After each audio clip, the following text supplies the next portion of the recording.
தங்களது நாட்டின் பலத்தை விட அதிகமான பலத்தோடு அதிகமான பொருளாதார சக்தியோடு அது மட்டும் இல்லாமல் அதிகப்படியாக எந்த விடயத்திலும் முன்னேறிவிட எந்த நாட்டையும் அனுமதிக்க கூடாது என்பதில் தான் ஒரு தனிப்பெரும் தலைவனாக கோலோச்ச வேண்டும் என்பதில் மிக குறிப்பாக இருக்கிறது, மிக முனைப்போடு இருக்கிறது அமெரிக்கா. வல்லரசு நாடுகள் என்று சொல்லி குறிப்பாக கவனிக்கப்படுகின்ற ரஷ்யா, சீனா, இந்தியா இந்த மாதிரியான நாடுகள் எப்போதும் தன்னுடைய கட்டுப்பாட்டின் கீழ் இருக்க வேண்டும் என்பதில் அதீத பிரயத்தனம் காட்டுகிறது அமெரிக்கா என்று சொல்லி சொல்லலாம். இப்போது ஒரு பெரிய விஷயம் பேசு பொருளாக மாறி இருக்கிறது. திரும்புகிற பக்கமெல்லாம் இந்த விடயம் தொடர்பாக பேசப்படுகிறது. அதாவது ரஷ்யாவில் இருந்து எண்ணெய் கொள்வனவை, கச்சா எண்ணெயை கொள்வனவு செய்வதை நாங்கள் நிறுத்துகிறோம், அமெரிக்காவில் இருந்து கொள்வனவு செய்வதற்கான முயற்சிகளில் ஈடுபடுகிறோம் அல்லது அமெரிக்காவிடமிருந்து வாங்குகிறோம், ரஷ்யாவிடம் வாங்குவதை நிறுத்துகிறோம் என்று தன்னுடைய நெருங்கிய நண்பர் மோடிஜி அவர்கள் சொன்னதாக டொனால்ட் ட்ரம்ப் நேற்றைய தினம் அமெரிக்க பாராளுமன்றத்தில் அல்லது அமெரிக்காவினுடைய முக்கிய புள்ளிகளுக்கு நடுவில் சொல்லியிருக்கிறார். இது எப்படி சாத்தியம்? ரஷ்யாவோடு ஒரு பெரிய ஒப்பந்தத்தின் அடிப்படையில் ரஷ்யாவில் இருந்து இந்தியாவுக்கு கச்சா எண்ணெய், எரிசக்தி என்பன இறக்குமதி செய்யப்படுகிறது. இந்தியாவை பொறுத்தவரைக்கும் நுகர்வோருடைய தொகை மிக மிக அதிகம்.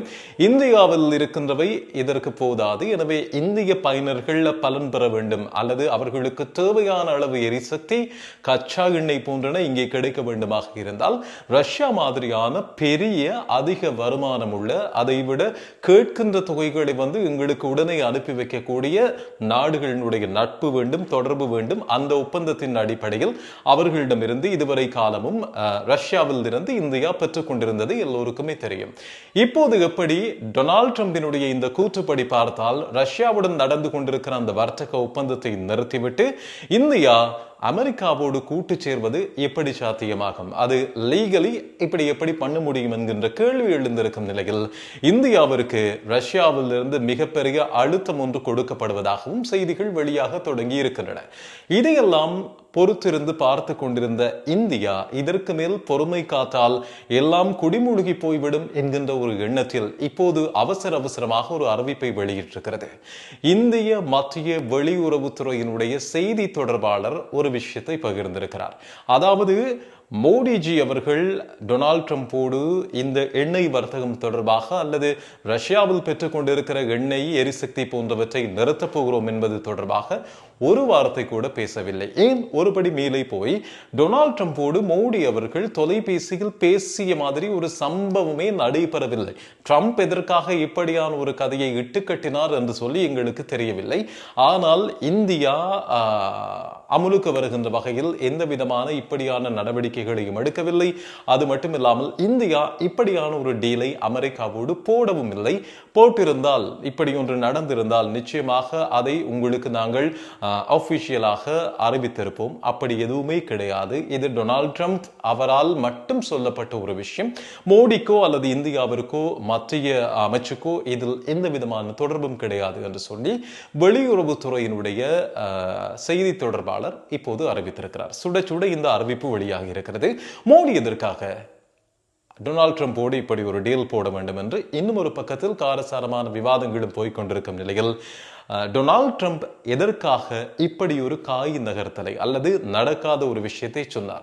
யாரை நம்ப வைப்பதற்காக அல்லது யாருடைய கவனத்தை திசை திருப்புவதற்காக அல்லது இந்தியா தங்களுடைய அதிமிகுந்த ஒரு நட்பு நாடு, இந்தியா ரொம்ப நெருக்கமான ஒரு நாடு என்பதை வெளியில் காட்டுவதற்காகத்தான் இப்படியான ஒரு வேலையை டொனால்ட் ட்ரம்ப் அவர்கள் செய்தாரா என்கின்ற வகையில் இன்னும் ஒரு பக்கத்திலும் பேச்சுக்கள் போய்கொண்டிருக்கும் நிலையில் இங்கே பார்த்தால் அமெரிக்காவினுடைய கபட நாடகம் அல்லது அமெரிக்காவினுடைய அந்த மாஸ்டர் மைண்ட் என்பது இந்த விஷயம் மூலமாக நிறைய பேருக்கு புலப்படவும் வாய்ப்பு இருக்கிறது.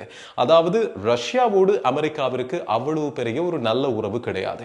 அந்த ரஷ்யாவோடு தொடர்பு வைத்திருக்கிற சீனா, இந்தியா மாதிரியான நாடுகளை வீழ்த்த வேண்டும் அல்லது தன்னுடைய கட்டுப்பாட்டுக்குள் கொண்டு வர வேண்டும் என்று சொல்லிச்சனால் இப்படியான கதைகளை அடித்து விடுகின்ற போது ரஷ்யர்கள் ஒருவேளை அவசரப்பட்டு இந்தியா அமெரிக்காவோடு கூட்டு சேர பார்க்கிறது. அதனால் இந்தியாவிற்கு நாங்கள் கொடுத்து கொண்டிருக்கிற இந்த ஒப்பந்தங்கள் அனைத்தையும், இந்த பொருட்கள் அனைத்தையும் உடனடியாக நிறுத்த வேண்டும் என்கிற ஒரு முடிவுக்கு வந்தால் அங்கே இந்தியா அடிவாங்கும். இந்தியா அடிவாங்கினால் தங்களுக்கு கச்சா எண்ணெயும் எரிசக்தியும் வேண்டும் என்கின்ற ஒரு கட்டாய நிலை வரும். அந்த கட்டாய நிலை வந்தால் அமெரிக்காவின் காலில் தஞ்சமடைய வேண்டும் என்பது ஒன்று.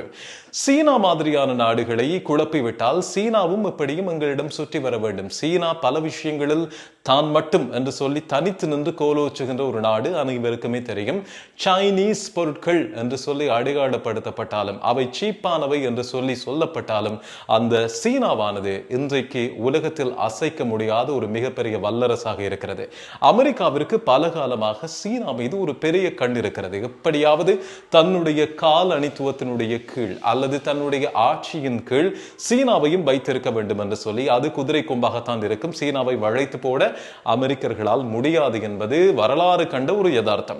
ஆனால் இந்தியா அப்படி கிடையாது. மோடி அவர்களுடைய கையுக்குள் இருக்கின்ற வரைக்கும் ஏதாவது ஒரு பிரயத்தனப்பட்டு இந்தியாவை வளைத்து போட முடியும் என்று சொல்லி ஒரு அசட்டு நம்பிக்கை டொனால்ட் ட்ரம்புக்கு இருக்கிறது, அமெரிக்காவுக்கும் இருக்கிறது. இலங்கையை வளைத்து போட முயன்றார்கள், பாதி வளைத்து விட்டார்கள் என்று சொல்லி சொல்ல வேண்டும். அந்த மாதிரி இந்தியாவும் அவர்களுடைய இலக்குக்குள் இருக்கிறது. சீனா இருக்கிறது. ரஷ்யாவை எப்படியாவது இந்த நாடுகள் நெருங்காமல் பார்த்துக் கொள்ள வேண்டும் என்பதற்காக அந்த நாடுகளுக்கும் ரஷ்யாவுக்கும் இடையில் ஏதாவது ஒரு வகையில் பனிப்போரை உண்டாக்கிவிட வேண்டும் என்பதில் ட்ரம்பும் அமெரிக்காவும் குறியாக இருக்கிறது என்பதில் தவறே கிடையாது. அந்த அளவுக்கு ட்ரம்பை எல்லோரும் ஒரு கேலி கூத்துக்கும் கிண்டலுக்கும் உள்ளாக்கப்படுகின்ற ஒருவராகத்தான் வர்ணித்து வருகிறார்கள். ஆனால் அவர் அப்படி கிடையாது. அவர் இந்த உலகத்தை எப்படியாவது தன்னுடைய கட்டுப்பாட்டுக்குள் கொண்டு வர வேண்டும். அமெரிக்காவினுடைய சர்வாதிகாரத்தின் அடிப்படையில் அல்லது அமெரிக்காவினுடைய ஃபுல் கவனிப்பில் தான் உலகமே இயங்க வேண்டும். பல நாடுகள் தங்களுடைய கால்களில் அடிமையாக இருக்க வேண்டும் என்பதை நாளுக்கு நாள் சிந்தித்து அதை செயற்படுத்தவும் முனைந்து கொண்டிருக்கின்றவர் டொனால்ட் ட்ரம்ப் என்று அறியப்படுகின்ற அமெரிக்க தற்போதைய ஜனாதிபதி.